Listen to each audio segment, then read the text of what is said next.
يا مساء الفل على عيونكم وساء الجمال. معاكم قناة أكلة وقصة، والنهاردة هنعمل مع بعض بسكوت سهل وسريع بدون زبدة بدون سمنة. حاجة كده بسيطة وسهلة. هنعمل بسكوت الشوكولاتة كده وهنزينه شوية باللوز كده والفستق الكداب، شكله خطير. ينفع حلو قوي جنب كوباية الشاي، في فطار سريع، في عشاء سريع. ينفع واحنا رايحين النوادي بقى، رايحين على البحر. حاجة سهلة وسريعة، والأولاد كده سناكس خفيف. ينفع للأولاد كمان في اللانش بوكس، معاهم في المدارس، في الحضانات، في اي حاجه. سهل وسريع ولذيذ جدا. شايفين شكله حلو ازاي؟ يلا بينا نبتدي مع بعض الطريقه ونقول المكونات مع بعض. مكوناتي بسيطه جدا. معايا بيضه واحده. هعمل المقدار بتاع البسكوت اللي هيطلع لنا حوالي نص كيلو من البسكوت ببيضه واحده. معايا هنا تلت كوبايه من السكر. يفضل تستخدموا السكر البودر، احلى بكتير من السكر الحبيبات. معايا ربع معلقه صغيره من الفانيليا، ونص كوبايه من الزيت، ومعلقه صغيره ممسوحه من البيكنج باودر. زي ما انتم شايفين كده، هي دي المعلقه اللي انا مستخدماها. وتلت كوبايه من النشا، و 300 جرام من الدقيق، حوالي كوبايتين ونص ومعلقة كبيرة من الدقيق. هنجيب بقى البولة بتاعتنا ونجيب البيضة بتاعتنا. أهم حاجة البيضة تكون بدرجة حرارة الغرفة. زي ما قلت لكم، أنا النهاردة عملته بالسكر السنترفيش عادي، العادي اللي موجود في مطبخنا. لو حابة يكون ناعم معاكي والسكر ما يبقاش واضح قوي معاكي، استخدمي سكر البودرة وطحنيه، هيطلع أحلى بكتير.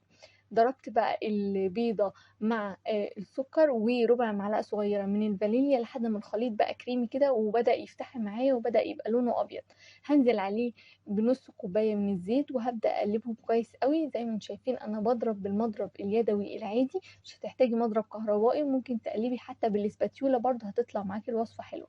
هنزل بمعلقة صغيرة من البيكنج باودر، وبعد كده هنزل بمقدار النشا اللي هو تلت كوباية من النشا. زي ما انتم شايفين الكوباية اللي انا مستخدماها من اول الوصفة كوباية واحدة، اللي هي كوباية الشاي الموجودة في اي بيت. يفضل ان انتي توحدي المكونات بتاعتك كلها والمعايير بتاعتك بكوباية واحدة من اول الوصفة لاخرها. بعد كده بقى هنزل بنص مقدار الدقيق، هقلبه كده تقليبه بسيطه. اول ما احس ان الدقيق بدا يختفي معايا وبدات تتشكل كده معايا عجينه، هشيل بقى الاسباتيولا وانزل بقيه كميه الدقيق وابدا اعجن فيه.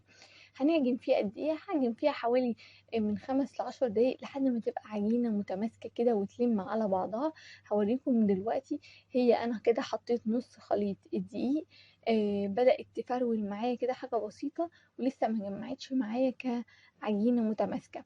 هبدأ بقى ألمها بإيدي واعجن فيها لحد ما تبقى كتلة واحدة على بعضها، وملاقيش في الطبق أي أثر للدقيق خالص، وتبدأ العجينة تفك عندي من الجناب والطبق يبقى نضيف خالص. ودي آه، عوامل نجاح العجينة بتاعتنا، انها تلم على بعضها والطبق بتاعنا يبقى نضيف ومتماسك. زي ما انتم شايفين كده، كده لمت معايا العجينة وبقت متماسكة وجميلة. هشتغل فيها على طول. زي ما انتم شايفين طرية وجميلة جدا.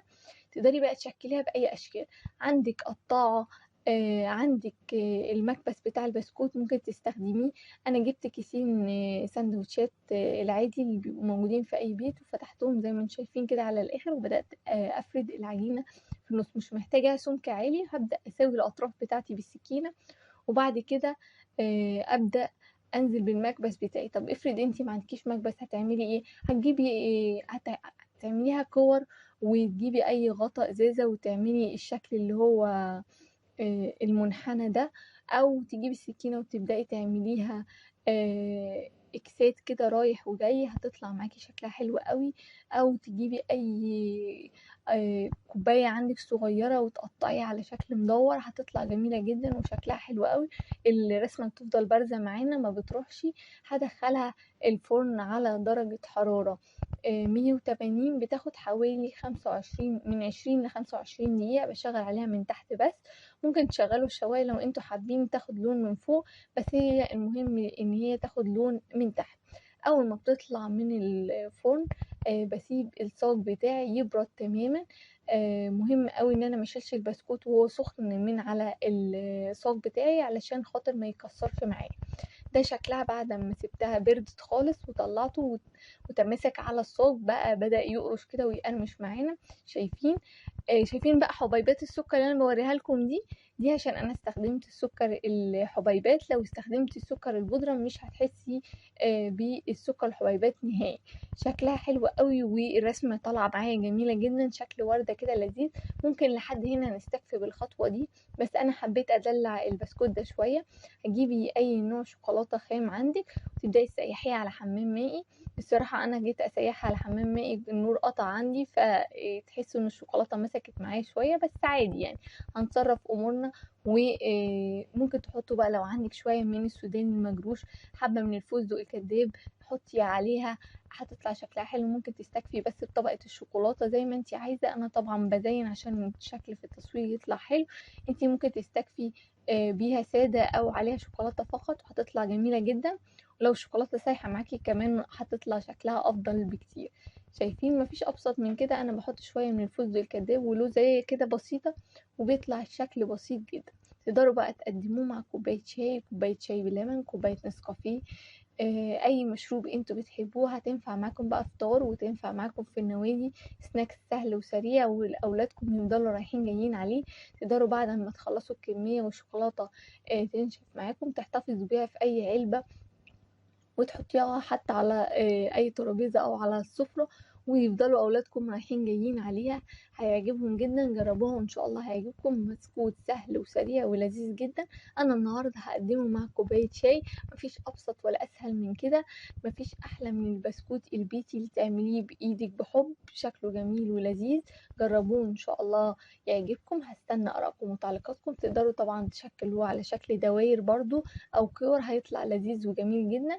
دي كانت وصفة النهاردة، بسكوت بالشوكولاتة، وصفة سهلة وسريعة ولذيذة جدا. يا رب الوصفة تكون عجبتكم. ما تنسونيش في لايك القمر وتشجعوني. عايزة اشوف كومنتاتكم الحلوة اللي بتشجعني دايما. شكرا ليكم على المشاهدة، وانتظروني في وصفات اخرى. باي باي.